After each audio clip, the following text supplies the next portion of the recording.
Good morning and welcome to the virtual launch of Housing Our Future, Strategies for Cincinnati and Hamilton County. My name is Kristen Baker. I'm the Executive Director of the LISC Greater Cincinnati office, and we're happy you're here today. Just a few housekeeping items before we get started. Please make sure you are muted. We have a large number of participants, and we'd really like to make sure that we don't have any accidental background noise. So if you would kindly make sure that you are muted at all times. We will be accepting any questions through the Q&A function on the bottom of your screen or along the sidebar. So please feel free to add questions there at any time, and our panelists will address those at the end. And we are recording this session. If you are unable to stay for the entire portion, this will be available on the LISC website after this event. Thank you so much for joining us once again. And without further ado, I'm going to introduce Ellen Katz, President and CEO of the Greater Cincinnati Foundation. Good morning, everybody. I am super inspired to be here with you today to dive deeper into Housing Our Future. We now have a 10-year strategy and playbook for ensuring everyone in Hamilton County has access to quality, affordable housing in the community of their choice. I can't think of anything more meaningful around which to come together today. So first, let me welcome elected officials and their staff who've joined the call today. Cincinnati City Council members Jan-Michelle Lemon-Kearney and David Mann, Ohio Representative Catherine Ingram, staff from the Office of Council Member P.G. Sittenfeld, Jasmine Costin, staff from the offices of Senator Rob Portman, Nancy Cahall, and Congressman Steve Shabbat, Eric Harris, Village of Addiston Mayor Dan Pillow and Councilperson Ann Pillow, and Village of College Hill Councilperson Amber Bailey. So these were the registrants as of 9 a.m. If there are more of you who have joined us, thank you so much for recognizing the critical importance of this work with your attendance today. So when GCF partnered with LISC to lead this work, we had no idea the result would be so powerful.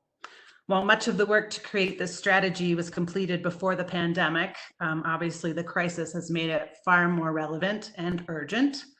The work also began before today's resurgent civil rights movement. These events amplify just how much we need to address the roots of race-related inequities that have left neighborhoods disinvested and households so vulnerable. This strategy does that. Greater Cincinnati is fortunate to have the leadership of important nonprofits like LISC. Thanks to them and the entire Housing Our Future Strategy Committee for your content, expertise, your commitment, and your passion. Our region is definitely going to be better off for the countless hours that you put into this project. The strategy we're unveiling today represents over a year's worth of highly collaborative, deeply inclusive work of more than 200 people. The approach we took is uniquely suited to the complexity of Cincinnati and Hamilton County's affordable housing shortage. I think you all know that we have a gap of about 40,000 units for households making 30% or less of Hamilton County's median income. Housing Our Future offers a powerful set of recommendations customized to address this crisis. In addition, the effort benefited from the insights and firsthand experiences of people in our community who live with housing instability every day. Thank you to Cohere, who led the interviews and listening sessions with these everyday experts.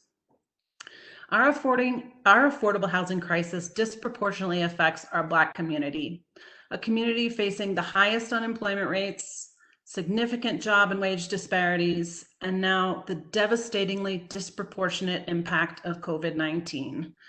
I know we all feel the same, that enough is enough. This community has studied and rallied around poverty.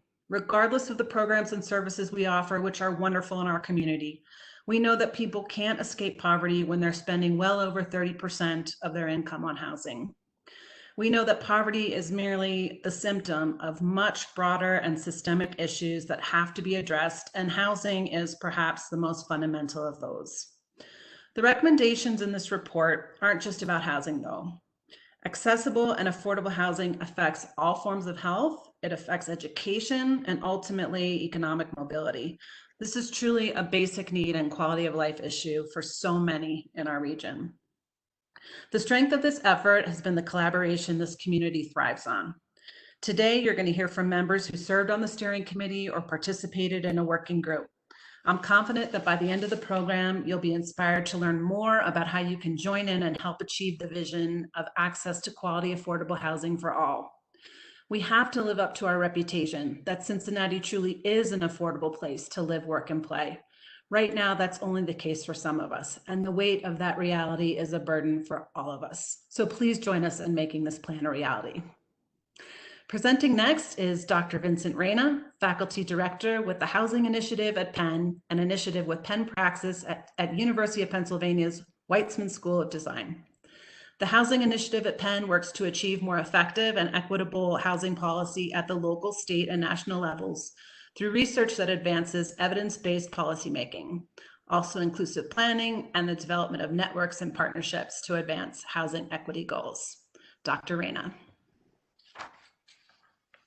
Thank you very much, and thank you for having me here today, and thank you for LISC and everyone else for engaging us in this process. I'm not going to further expand on what we do at Penn Praxis, but it's all to say that these kind of partnerships are always important and even more crucial in our current times. So what I'm going to do is walk you through an initial overview of the planning process, as well as a lot of data that has informed a lot of the strategies that we are going to talk about today. I will say that there's a lot more detail on all of this information on the LISC website. So I'm going to throw a lot of facts at you. I'm open to all questions at the end, but also know that a lot of the resources, these facts themselves, and even more facts are actually represented in the strategy itself, which you can access on the LISC website. So I want to start by just saying that, you know, this began before we were engaged. In 2017, the Greater Cincinnati LISC office, in collaboration with the Community Building Institute, completed their housing affordability in Hamilton County study. And what this study showed is the severe lack of affordable housing in the Greater Cincinnati area in Hamilton County. And so what LISC said is, you know, well, clearly there's a need here and we need to act, and we need to act in big and bold ways. And so what they did is they partnered with the Greater Cincinnati Foundation, Cohere, Greg Johnson of the Cincinnati Metropolitan Housing Authority, and invited key stakeholders to join a steering committee to essentially help guide the development of this strategy that we're going to be talking about here today. Throughout this process, there's been, as Ellen said, many people engaged. Over 200 people throughout the process. LISC interviewed stakeholders. We've had several public forums that were kind of formal planning processes. There were 6 different working groups that were working on specific core topic areas that were identified by you all.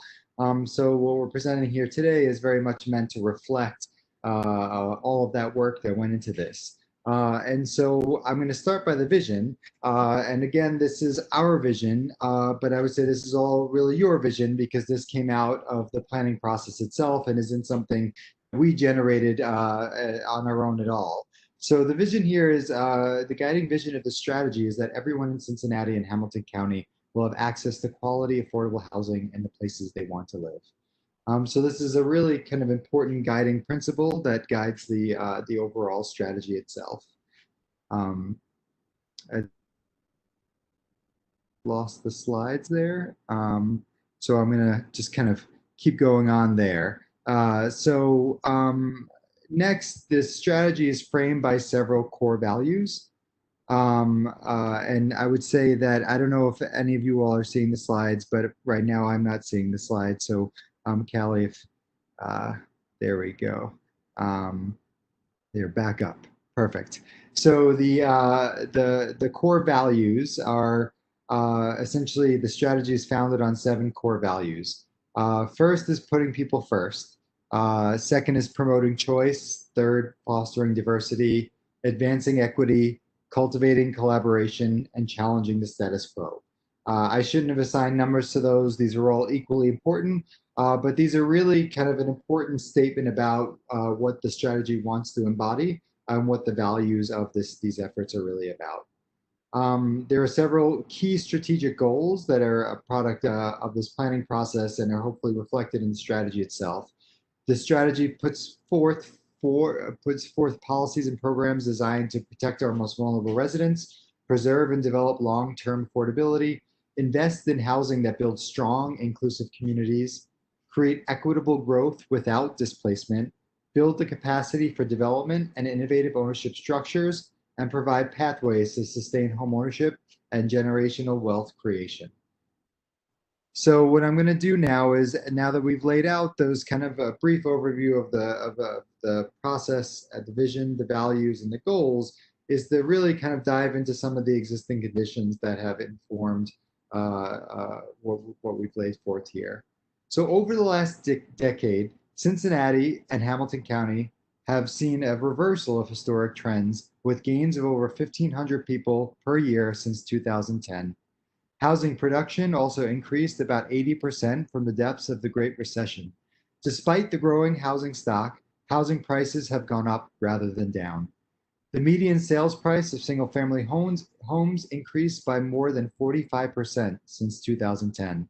Rents are rising across Hamilton County, increasing by more than 25% in the past 5 years in downtown Cincinnati and nearby neighborhoods such as Pembleton and the West End. Meanwhile, incomes have stagnated, and the median Hamilton County household earns less today than a decade ago. The results of these factors is an unprecedented housing affordability challenge, with nearly 1/3 of Hamilton County residents paying more than 30% of their income for housing, which qualifies them as housing cost burden. Nearly half of Hamilton County 82,300 extremely low-income households are considered severely house cost burden, paying more than 50% of their income for housing. These numbers are staggering. The plan is informed by these numbers, is meant to address these numbers, and is also meant to unpack what these numbers mean for the livelihood of everyday residents in Hamilton County. So as we go on into the numbers and looking at some of these severe cost burden numbers, in 2017, there were 27,725 Cincinnati households, or 21% of households, reported being severely housing cost burdened. In the county, another 23,251 households, or 13%, reported being severely cost burdened. Again, severely cost burdened is spending over 50% of your income on housing. The problems are far worse for the lowest income households, those earning less than 30% of the area median income. So those with the least amount of money to pay for all other goods are paying the largest share of their income towards housing. When we look at housing cost burdens by tenure, renters are more likely to be cost burdened than homeowners. That's not to say that homeowners are not cost burdened, and so, particularly very low-income homeowners are particularly housing cost burdens, but on the whole, by the number and share, renters are more likely to be cost burdened.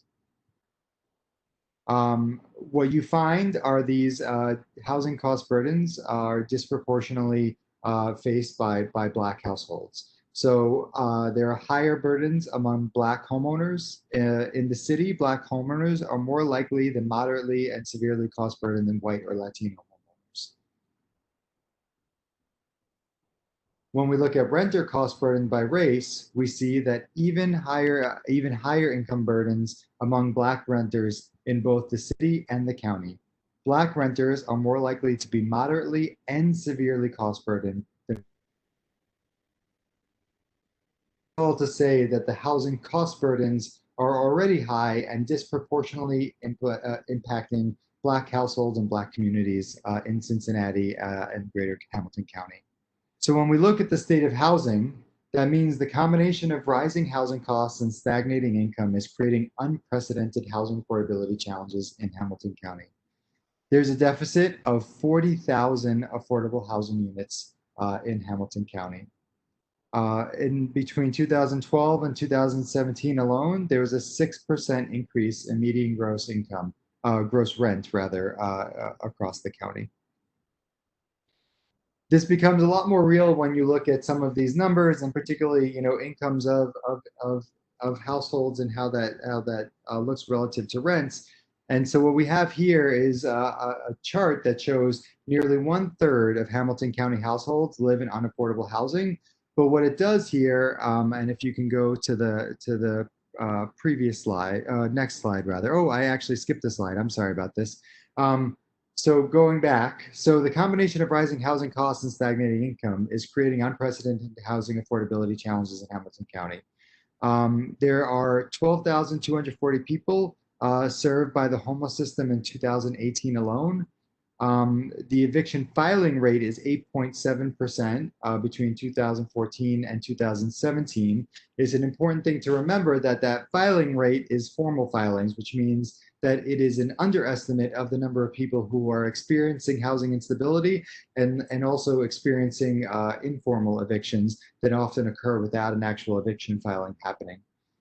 Further, when we look at things like housing quality, the risk of exposure to lead paint is quite high, 11.2%, and this is also high relative to the state, which is 9.3%. So again, apologies for missing that slide, but going on to the next one, nearly 1/3 of Hamilton County households live in unaffordable housing.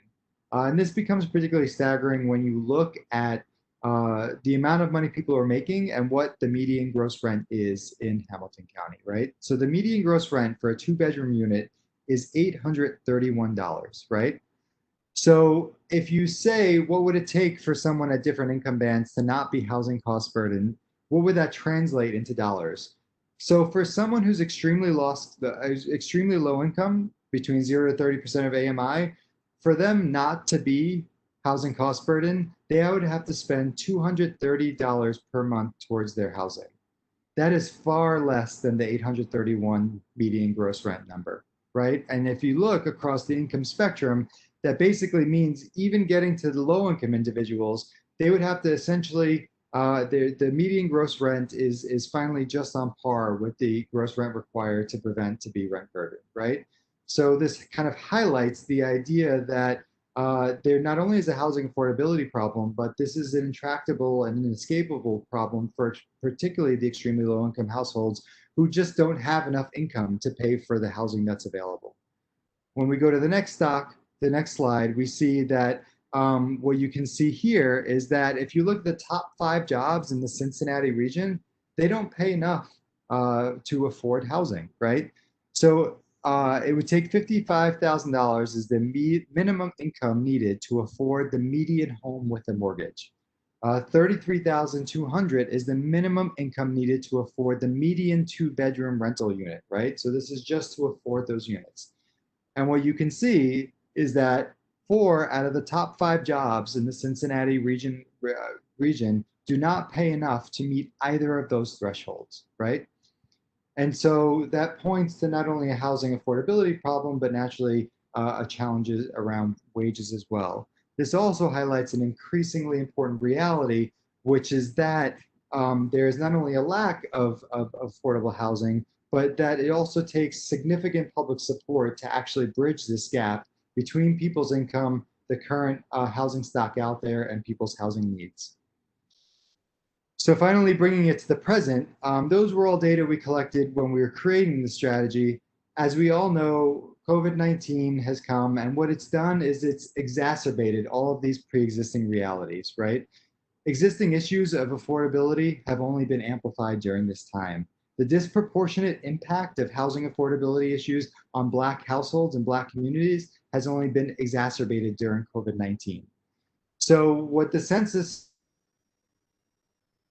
of households during COVID-19 to try to get a sense of the housing precarity that's going on.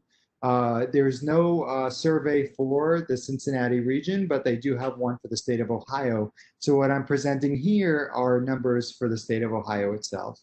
So COVID-19, as we all suspect, and you all likely know from working with your constituents and stakeholders, is exacerbating economic instability. Since March, 50% of Ohioans over the age of 18 experienced the loss of employment income or had a household member who did. About 35% expected a loss of income in the next 4 weeks for themselves or household members. Those with very low household incomes, less than $50,000, and those with high incomes were more likely to experience a loss of employment income.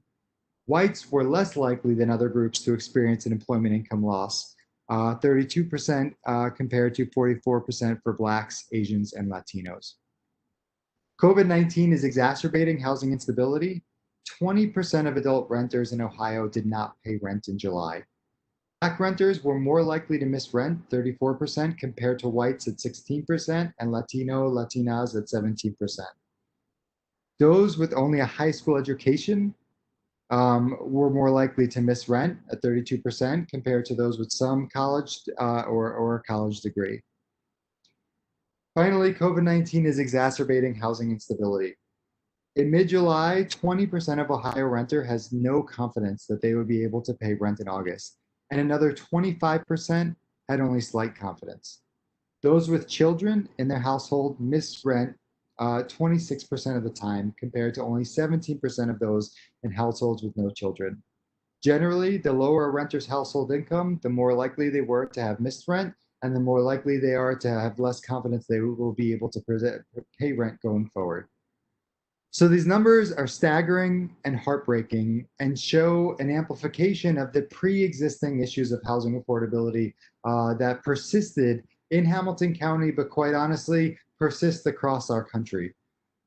Which is why strategies like the one being presented to here were essential then when we first created the strategy, which seems like forever ago, but wasn't that long ago, and even more important now.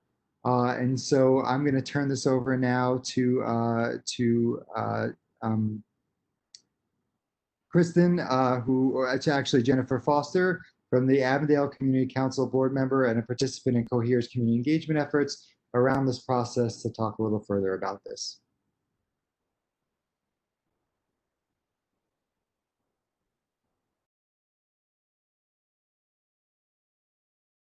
Hello, good morning, everyone. Did I turn the camera right?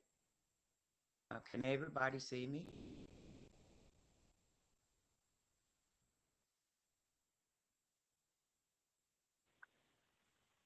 All right, wait a minute. Here we We can see you. Okay, You're good. good morning, Yeah. everyone. Hi, my name is Jennifer Foster. I am an Avondale resident, and I'm also a community council member, a health champion, and amongst of other many different things. I am affordable housing. The strategy that we have today is me. I've been living in Avondale affordable housing for 14 years. Let me give you a sneak peek of my story. In 2013, I moved to Avondale. In 2011, I moved to Avondale. 2013, I was sitting on my front porch. I was a working mom, played football. Actually, I played football for the National Women's Football Association. Strange thing about it, I go out to sit on the front porch. As I sit on the front porch, I get shot with an AK-47. I'm a victim of innocent bystander. But it's okay. At that time, I thought my life was over. I come from the family of no work, no eat. I never asked for anything. I always wanted to work for what I had. But God was on my side. There was affordable housing in Avondale. And the blessing part about it, it has helped me a lot. With this strategy that we must talk about, that we're talking about now, was a great way for me to come to connect with Cohere. We had a great roundtable discussion about this. There's no other time than now to start this strategy. Our community and many other communities really need this strategy. It works great in Avondale. I'll give you some sneak peeks. I'm a health champion. I work with moms with babies. And keep in mind, some of those moms are generational non-working moms. So to uplift them and give them the strength to show perseverance and to push on and to keep on going is a blessing to me. The same blessing that was instilled in me by my mom. I think this strategy is an excellent strategy to engage in because it helps so many people and it's so equitable. I think the key component is equitable, affordable housing. No matter what it takes, how long it takes, or when it takes for a person to make success towards excellence, it should be done. We're all human, regardless of whatever race. So if we could all be treated fairly and given a fair share of good opportunities, we can make this work. There's no other time than right now. We're in a great pandemic, the pandemic that is awful. But I know as Cincinnati and great other communities around this world can make a great effort and think about all. Just take a minute, close your eyes. You're now at a beautiful job. The next day, lose everything. What would you do? What do we have? Without affordable housing, without affordable strategies, we have nothing. I thought my life was over, but now I'm a great, beautiful, uplifting person. I am a member of Avondale Council, along with member of here, along with many other accolades in my folder. Many people have seen me. I think the key component of being in this strategy is to make sure that you uplift the people in the community. As being a TCB resident, it has uplifted me, and I want it to be a ripple effect, and it has. The thing about having this affordable strategy is to make sure that it's a ripple effect, not to just a whole a black person back, a whole a Latino of any race back, but to help uplift them and make sure they excel just like everyone else. Just keep in mind, we wasn't born all the same. We didn't all come from the same family background. But if we work hard, that's the key component. Working hard, you can make it happen. And the key component is make it affordable. Get more affordable housing. There's more people like me out there that just need a little help. We don't want much help. We just need help. I'll give you a sneak peek of my life. I get $763 a month. And out of that $763, I pay my rent, life insurance, and amongst other things. When I'm left over, I'm left with $182 a month. But I'm so blessed. My bills paid, I have a roof over my head, and I'm so blessed with the space that I have. This strategy needs to take place now because we're in a pandemic of a situation. If we all work together, we could get out of the pandemic. God said great minds work together can accomplish a lot. So let's do it. Let's make this strategy great. Let's all come together and have a wonderful time putting this strategy together. Making it equal for all is the best thing to do. Thank you. And now at this time, I would like to turn it over to our next guest and have a blessed day. Thank you, Ms. Jennifer. Thank you for your words and your story, sharing your story with us today. Again, my name is Kristen Baker. I'm the Executive Director of the LISC office here in Greater Cincinnati. And I'm going to give you a little lead in to what the strategy is all about as you hear from some more of our steering committee members explaining some of the details. So this strategy really took a lot of time and effort and commitment from all of the community volunteers and professionals and residents that helped us to shape where we are right now. We have a set of 34 key actions that you will see in the document that help to do really 4 things: produce and preserve affordable housing, protect our most vulnerable residents from housing insecurity, and to alter the underlying systems that are affecting housing access and help give us the capacity to create real change. This strategy is recommending some bold new resources and financing mechanisms that are going to help us do the work that we need to do together in this space. There are some things that both nonprofits, government jurisdictions, local jurisdictions, federal governments, philanthropy and lending institutions, and developers, both for-profit and nonprofit housing developers, can take on to adapt and address these housing needs. So we recommend these items rooted in that data and that best practice research that you heard a little bit of from Dr. Reyna. And I think that that's really an important grounding for us going forward to know that this is all rooted in the existing conditions and the historical conditions that we've experienced here in Cincinnati and Hamilton County. So how did we get to these recommendations? We had a really broad-based planning effort that involved all those stakeholders I already mentioned: public, private, nonprofit, and lots of residents. I know there's some community council representatives here today from Cincinnati. Thank you for being with us. The resident voices, the people that are experiencing housing insecurity most directly, really at the center of this process. And I hope you see that through the recommendations that we're about to share with you. We formed 5 different working groups to try and tackle the issues in a more deliberative way. So those recommendations were then vetted by our steering committee, who you saw at the beginning of this presentation. We also incorporated in recommendations from other groups that are working on housing issues in our community, such as the Eviction Task Force, the Homeless Clearinghouse, and the Property Tax Working Group. This is a complex set of issues, and we have to work together to sort of align around them to have a strategy that is going to address all of our mutual concerns. We also, again, gathered input from hundreds of residents, neighborhood groups, advocates, and nonprofit developers, for-profit developers in public meetings, outreach events, focus groups, and Cohere really brought in some very valuable content and resource through their everyday experts. We have a couple of different sets of goals that we tried to organize under that you're going to hear about just now. So we organized into these 4 broad categories. The first one being produce. The recommendations in this category will help us collectively produce more affordable housing. We have a gap of about 40,000 units of housing that are both affordable and available to those extremely low income households that you heard mentioned earlier that are earning less than $15,000 a year.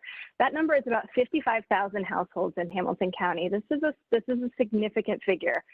We have an ambitious goal in our strategy to start to close that gap by producing 20,000 new units over the next 10 years in Hamilton County.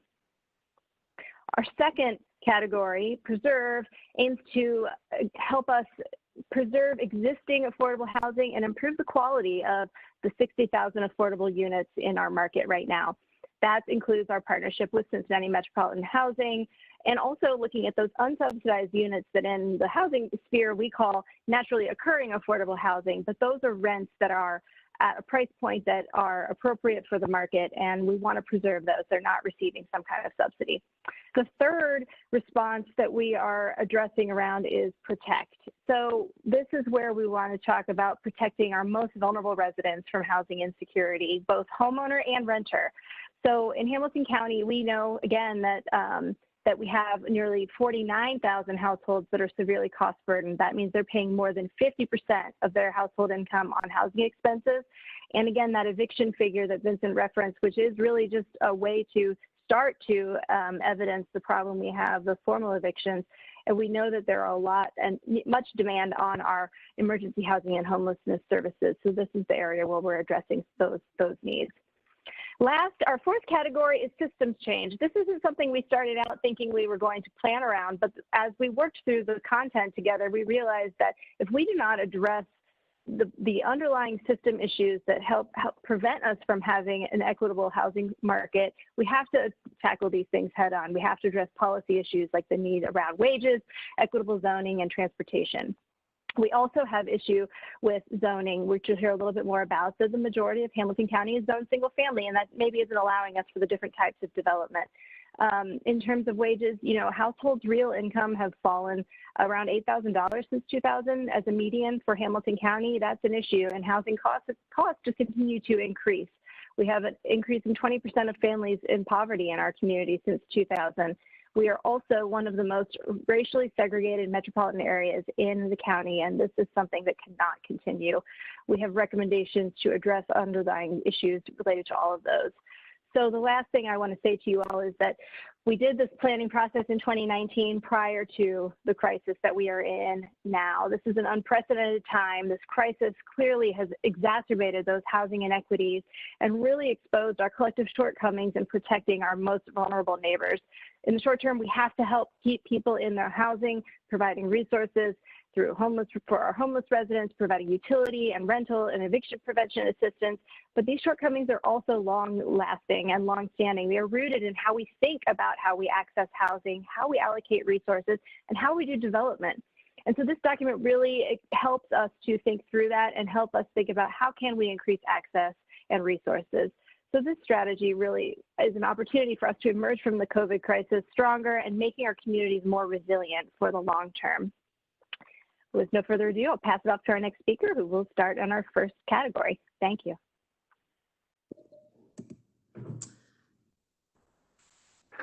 Good morning, everyone. My name is Jessica Powell, and I am the Vice President of the Hamilton County Land Bank.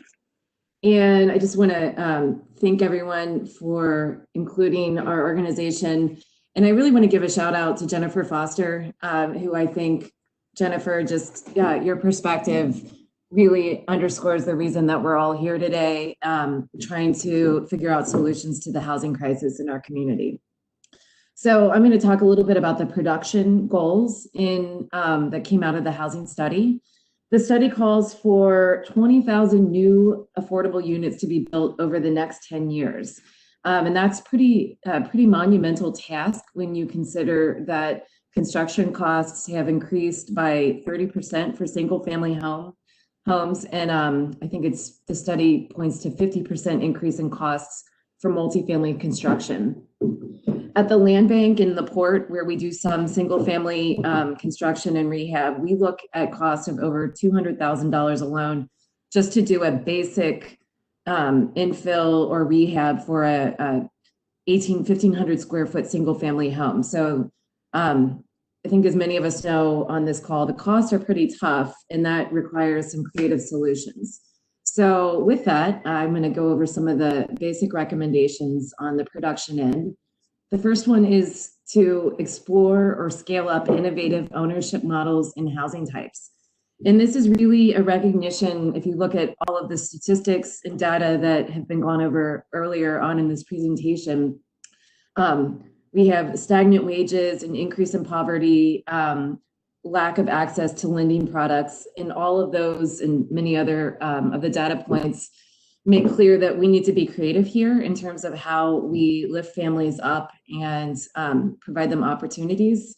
So things that the various working groups explored during this process was looking at innovative homesteading models, such as Price Hill Will's homesteading model that is really tailored to lower AMI families to be able to attain homeownership.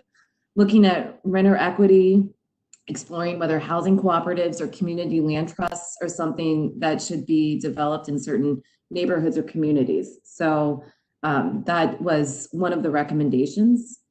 The next one is exploring ways to fund new and affordable mixed income projects in suburban communities. And the ideas behind that are, how do we find ways to provide better access to school, job, low poverty census tracts for families in order to provide them access to the same amenities that many of us have available. And that actually, a lot of that came out of the fair housing study that was done by CBI for the city and the county. And I think it ties into this recommendation of how do we deconcentrate poverty and get people access. The third is building capacity in housing trades. And if any of you are in the development world out there, you know that finding good tradespersons is really, really tough, and it's expensive. I think most of the working groups really found that out of the Great Recession, we lost a huge amount of contractors and skilled tradespersons who were able to actually complete or do the scale of construction that's needed to get all of these units into production and online. And so this is a big one. One of the things that comes out a lot in the ports, with the ports materials, and I think has been recognized, is that through our single family home production, we've been able to work with small contractors to help them build their businesses.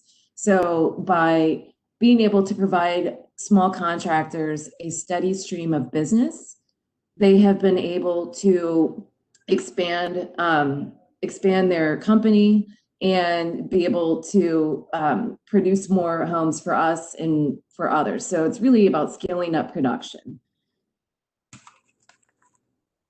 The next one is funding, creating new incentives for affordable housing. And this is really just identifying what are the creative ways that we can make either developers or jurisdictions facilitate the production of more affordable housing. I think this includes things like streamlining permitting and zoning approvals and identifying other ways that what might otherwise be kind of daunting and cost prohibitive construction, how do we facilitate that and ease that? The next production recommendation is targeting housing to vulnerable groups. I think that this, I think we all know that this is generally going to include families with kids, individuals with disabilities, seniors, and other vulnerable groups. So there's a huge need for a lot of the production that needs to occur to really target these vulnerable groups. Setting community benchmarks is another recommendation. And I think that's really putting forth a plan, a reasonable plan for how communities, jurisdictions can state what a production goal is around affordability to help guide future allocation of funding or zoning approvals or other development approvals. By having community benchmarks that identify a need and a goal can help a jurisdiction to kind of follow that target as they move forward with approving development or trying to attract development. And then there is a next slide that has two final recommendations. Funding mission-driven CDCs and nonprofits is going to be critical for this work. Development is hard within neighborhoods. There can be a lot of misunderstanding around development and sometimes trepidation.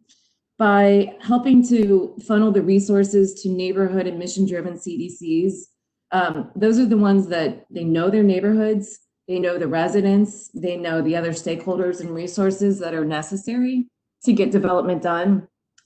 And so funding those mission-driven CDCs is going to be one of the best ways to set up success for affordable housing development within communities. Finally is the need to increase access to lending products. Within the group that I chaired, which was the Home Ownership Committee, we talked about how difficult it is for individuals to get funding for home loans. And a lot of that is being dinged for bad credit when really there are other indicators that could suggest that somebody is credit worthy for a home loan, but might otherwise be denied. So it's a recognition that banks really need to be a little bit more flexible and creative with underwriting smaller home loans for individuals, but also figuring out ways that contractors can get access to funding to be able to complete work before they're paid by the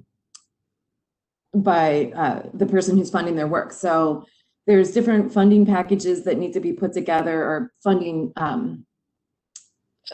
products that need to be put together to really facilitate access to home loans for individuals, but also like on the contracting side in other areas where creativity is needed in order to make a development move forward.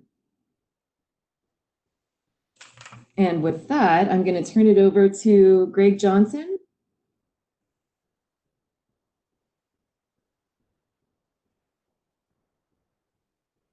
Good morning, everyone.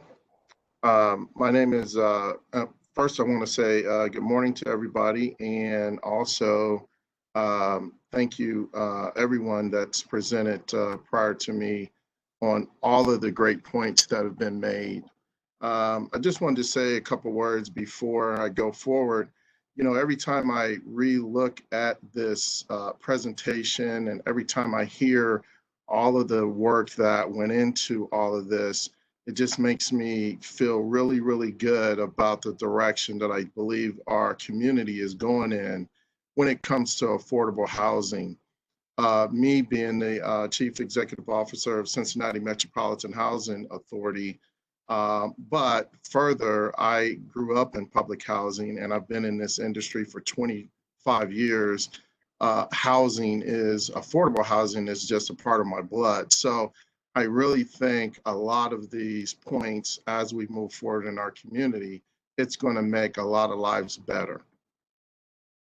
So I'm going to talk today about the preservation of the 60,000 units that are currently in our community. As you all know, the Public Housing Authority has been in this community for over 80 years, And Cincinnati Metropolitan Housing Authority is actually the 17th largest public housing authority in the country. And we service and help with some type of housing with multiple partners in the community, and also through our voucher program and through the properties that we own, operate, and manage. It totals to touch about 40,000 individuals' lives on a daily basis. So the Housing Authority, I really believe is a great tool and a great partner to help a lot of these avenues move forward when you talk about the preservation and development of housing in our community. So the group that I chaired was a preservation group, and if you look at it looks at different points and different avenues when you talk about preservation. There's all types of affordable housing in our community. And one of the most interesting slides that I think that we've seen so far has to do with the AMI average median income slide that talks about 0 to 30, 30 to 50, 50 to 60, 60 to 80% average median income and the level of income that those individuals earn. If you look at, I just talked about over 40,000 people. We own and operate about 5,300 units in our community, and we have available about over 11,000 vouchers that equates over this last pandemic that we were operating a program that was in the neighborhood of 75 million that has grown up to $80 million projected through the end of December, just because of the burden increase over the last few months.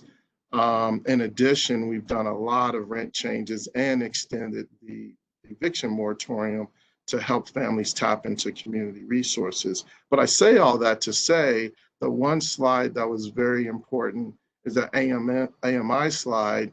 And prior to the pandemic, our average income on both sides of the program was in the neighborhood. So the average income of each family that we were helping was in the neighborhood of between 9,000 and 10,000. With those rent changes, that average income of those families have gone down between 10 and 15%. So you can see the magnitude of the pandemic and how this strategy is very important to move forward. And to go forward with that, the target, our demographics, when you talk about African Americans and the impact of the pandemic, we're in the neighborhood on both programs. Over 75% of African Americans are utilizing our programs in our community. So when you put all of that on top of the lost jobs and the racial issues that our community has and we need to get over, you can see, I call it sort of a perfect storm. So I had a great group. We had a lot of interaction, and we talked about a lot of different avenues. And some of these first items really go along with some of the things that Jessica just pointed out about being able to access dollars to provide home repair of existing homeowners, funding low income homeowners, small landlords to be able to make repairs to their property, so then they can provide a better quality unit for affordable housing in our community. Strengthening the code of enforcement, the network of it, I think we thought was very important, and it goes to the quality of providing affordable housing. It's one thing to provide affordable housing, but the other part of that is the way you're providing and making sure you're providing in a way where people can concentrate on the other things that they need to concentrate on to make their life better. And then, maximizing the opportunities and then preserving existing CMHA property. We're on a bold transformation process to invest $1 billion. We have estimated our properties need $1 billion of investment to preserve those. And we're in the process of going through that to preserve all of those units. Next slide. So then maximizing opportunities to preserve privately subsidized housing, we thought was very important. Create rental registration programs. As you can see, that's very, very important in our community. Require long-term affordability, exchange for renovation and assistance, and then increase support to address tangled titles. And so our families that inherit properties or families that are in properties and have a family member that dies, making sure that those titles are untangled so they don't lose that wealth. And so my time is running out. I just wanted to leave on this last note. One of my favorite speech writers and also presenters is Dr. Martin Luther King. And one of his quotes is, "All labor that uplifts humanity has dignity and importance and should be undertaken with painstaking excellence." And I really, truly believe that's what we're doing when we develop this and as we move forward with implementing this, in our community. And so our next presenter is Janice Jones.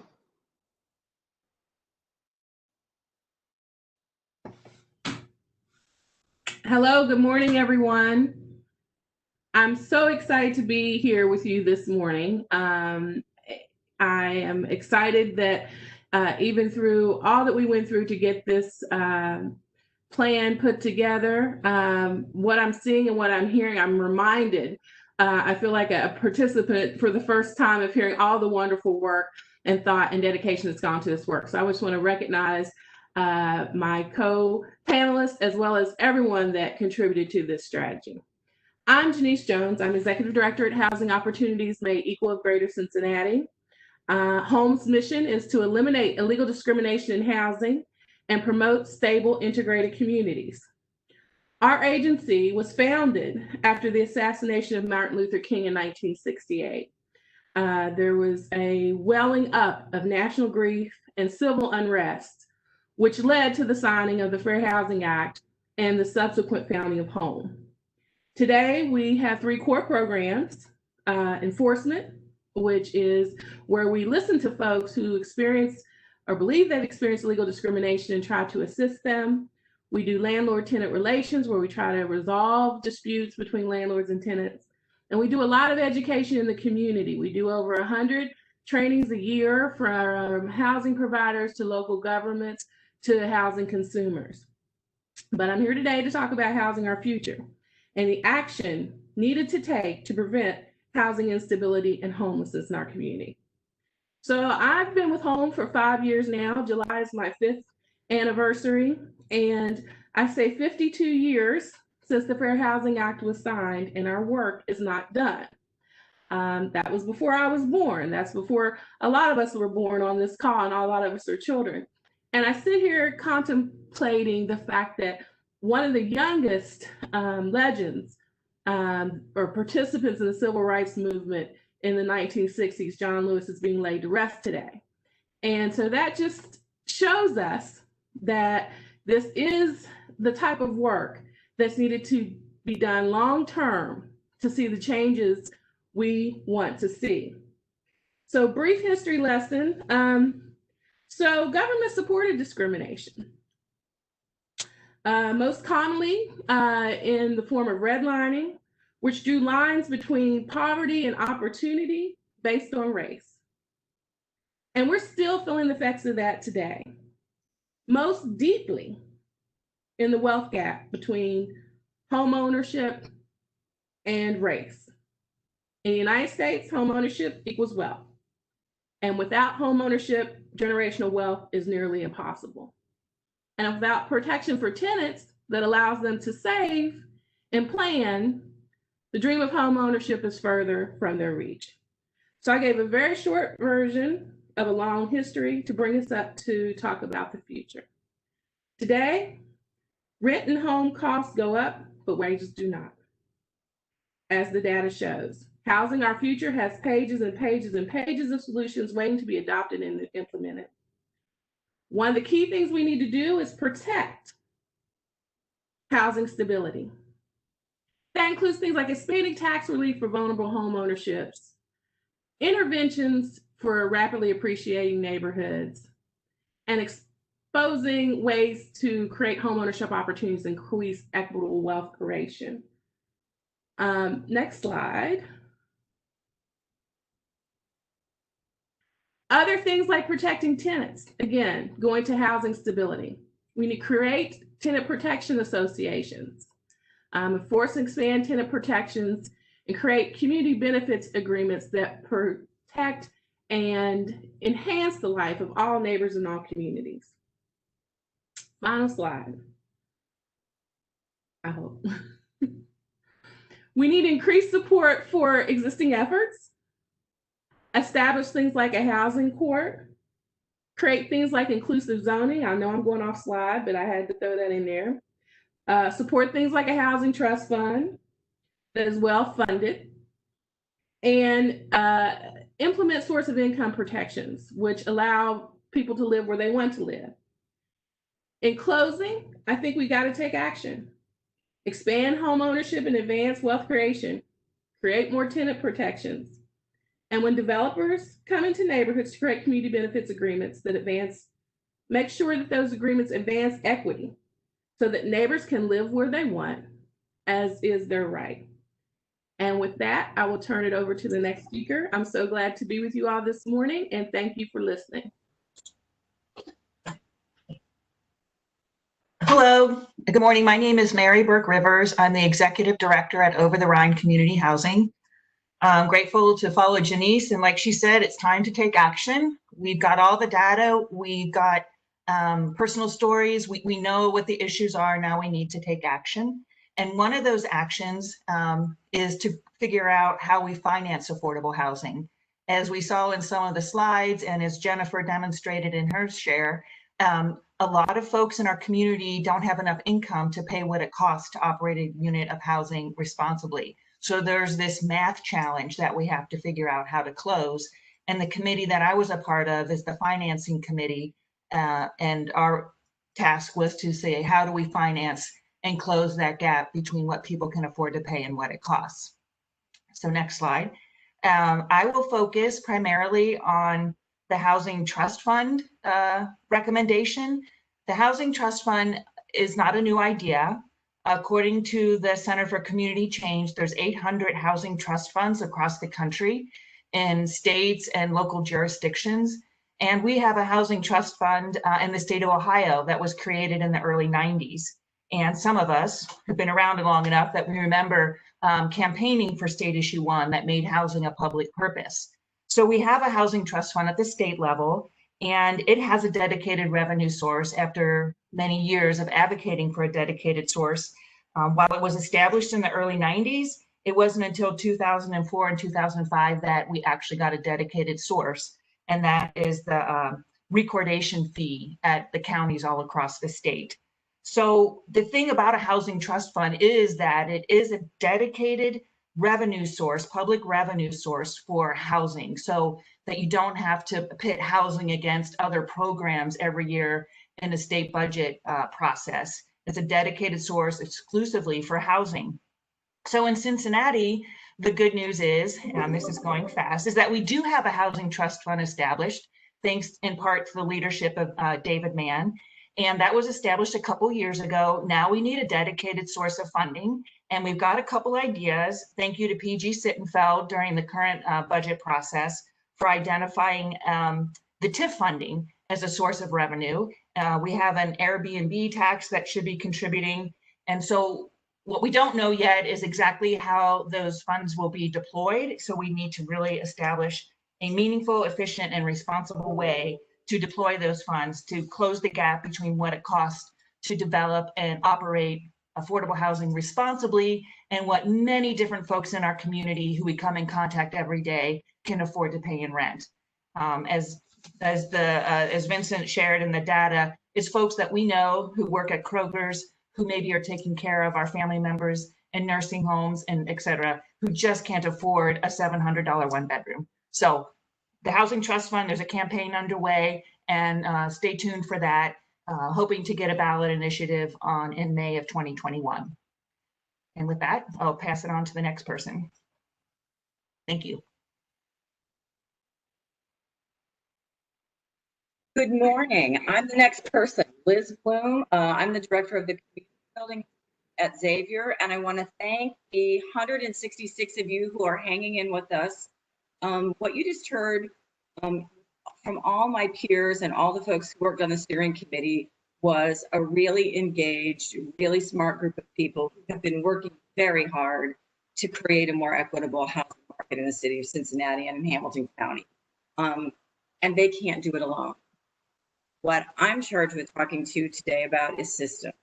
There are systems in place, transportation, zoning, tax incentives that conspire against affordable housing and against inclusive communities all the time.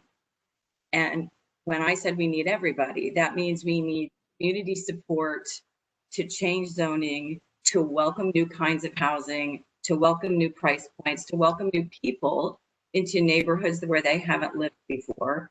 To all of you who worked hard to pass the Metro levy, and to those of you who voted for it, thank you.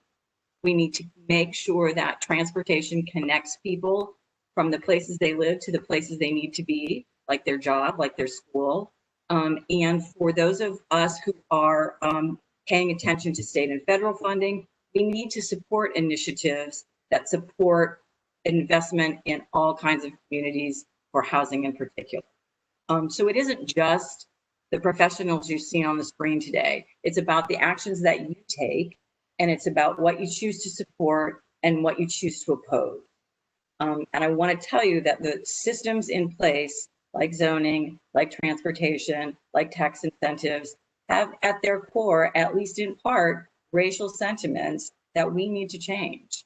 And so I'm going to suggest that there are lots of details in this document. As you can see, there are lots of people who know very much about housing, who have thought a lot about this. It's a great roadmap for us, but we need you all to participate. Quickly, the couple of other things that I'm charged with telling you today is that COVID has created a need for a short-term, almost emergency response, and that is keep people in housing. We need to prevent evictions. We need to prevent foreclosures to the extent that we can. Here, we have to give a shout out to the county. They've set aside from the CARES allocation $5 million that's going to help people stay in housing. We don't want the gap to get worse. And the long-term objective here is nothing short of a more equitable housing market for everybody in this region. And that is a heavy lift. And we are going to need everybody to participate. Denise Jones, I'm going to credit with the quote, which is, we cannot go back to normal in this housing market. We need to do much, much better. And I believe in my heart of hearts that we can. We are not San Francisco. We are not Boston. We are not fighting the uphill battle of creating $500,000 units. It's high. You heard Mary say, first Mary or Jessica say 200,000 a unit. We need to do better than that. But we can do this in this community if we create the political will, not just among politicians, but among all of us, to do the things that we need to do. And with that, I'm going to turn it over to Robert Killens, who's going to bring us home here. Again, thanks to all of you for hanging in there.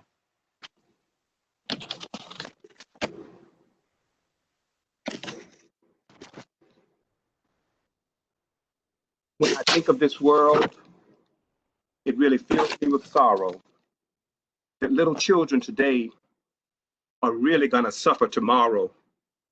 But who really cares?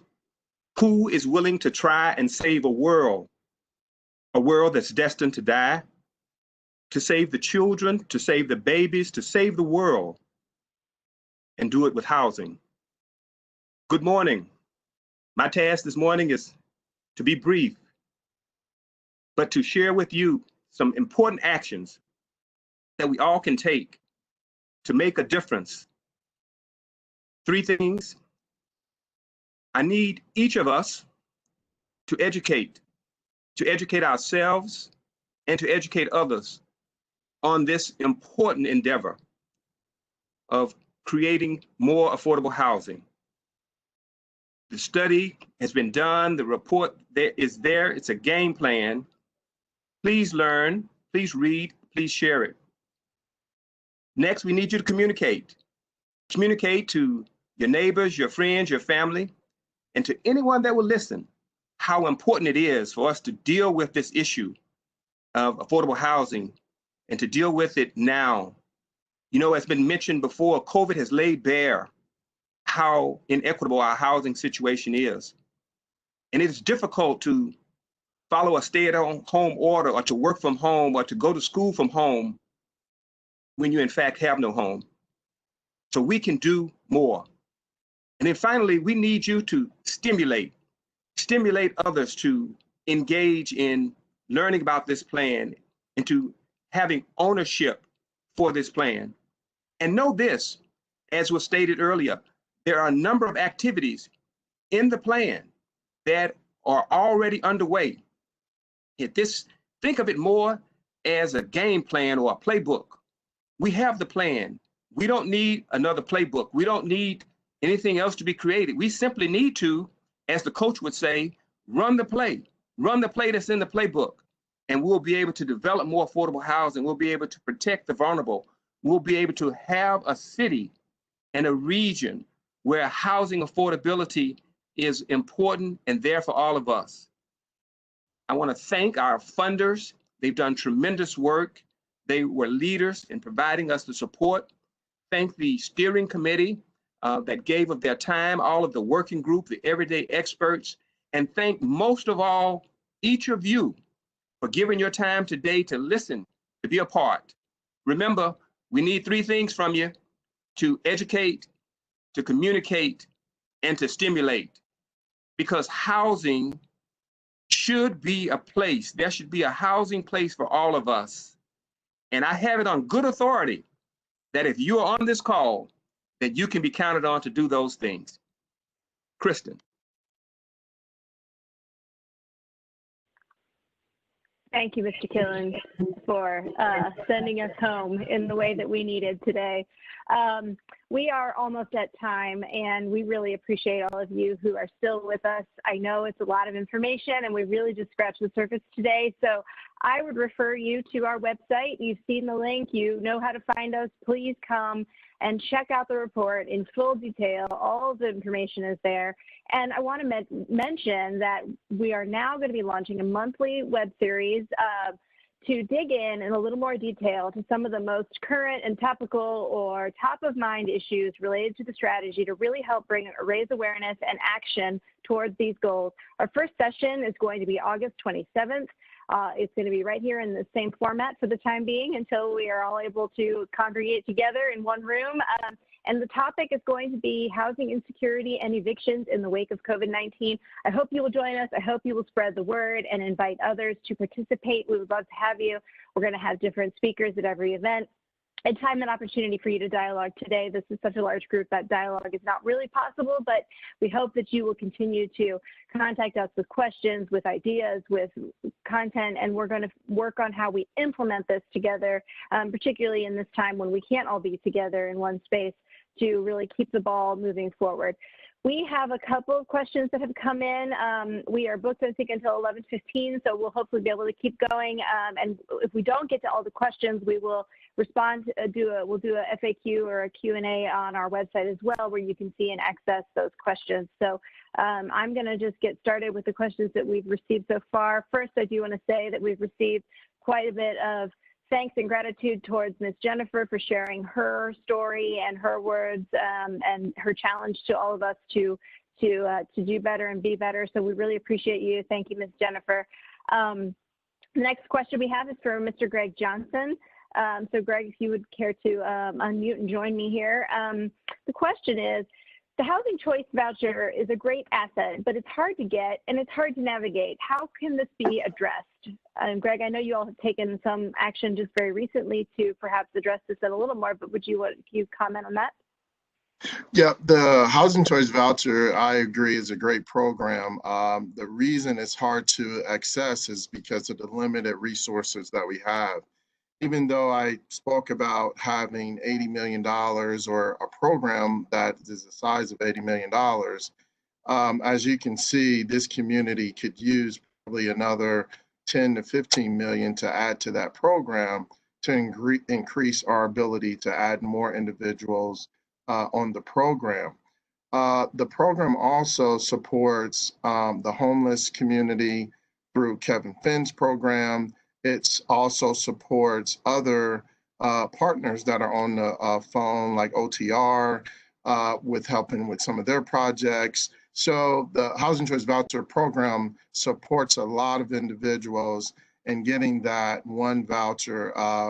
I know it's difficult and critical because we only open the waiting list every so often, and we only do that because we don't want people on the waiting list 10 years and waiting on a voucher and not getting a voucher. So the way to help that is for us to work together in the community to increase incomes, and then also advocate for CMHA to receive additional voucher funding. The other side of the question, which is a great one, and we're working hard with some new technology, and because of the pandemic, it's kind of moving us in that direction and forcing in that direction for us to use technology to make it easier to navigate the processes that the program has to go through. So look for those in the near future. And then also, I hope everybody has had a chance to see the incentive that we have to our landlords. And we're hoping that this will add an additional 100, 150 units to our program between now and December by us incentivizing landlords to put some of their units in the community, or more of their units in the community, on the program. Great, thank you, Greg. Appreciate that. Our next question is, I'm going to direct to Liz Bloom. Liz would like to know, within a specific neighborhood, our question is, what percentage of housing should serve folks that are under that $30,000 income benchmark? Can you talk a little bit about, Liz, how we might address that? Absolutely. So I think the answer cannot be zero. I think that's really important. I think it's a community conversation. I think it's about working in neighborhoods with stakeholders and residents to figure out the answer. I can't just say it's 20%. I can say it's not zero. And I think that through planning in Avondale, in the West End, in Evanston, in Price Hill, it's about communities engaging with each other and their residents and answering that question for themselves, as long as the answer is not zero. Great, thank you. We've got two more questions I want to try and get to before 11:15. So our next question is around eviction.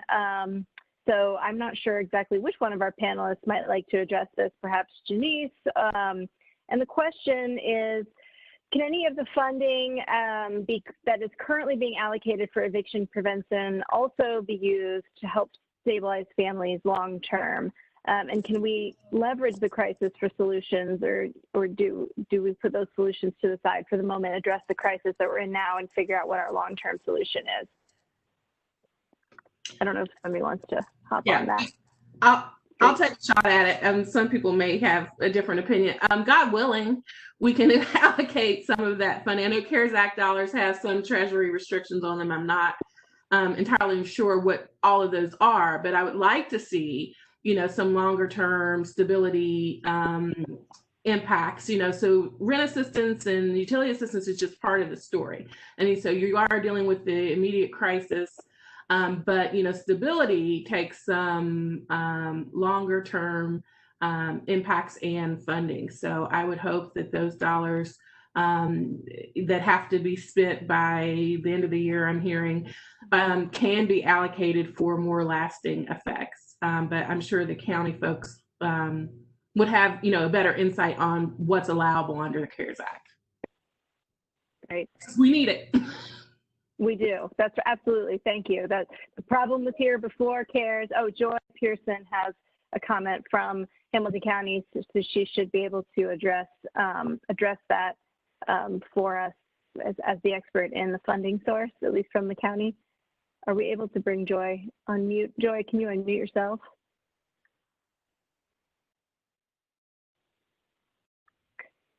Well, while we wait for Joy, while we try to get Joy online, we'll move quickly to our last question, which I think is posed to Jessica, but I think Jessica and I might tag team this, which is how will the funding for mission-driven CDCs work?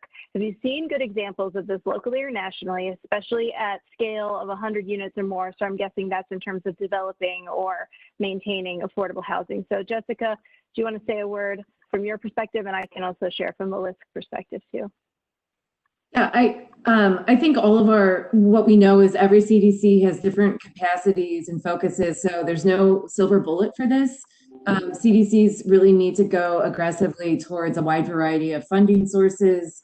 And I will just say two other things, which is it would be fantastic if CDCs were incentivized or could find ways to do more to support rental housing. I think that's where we've seen a huge need. CDCs have traditionally done single family.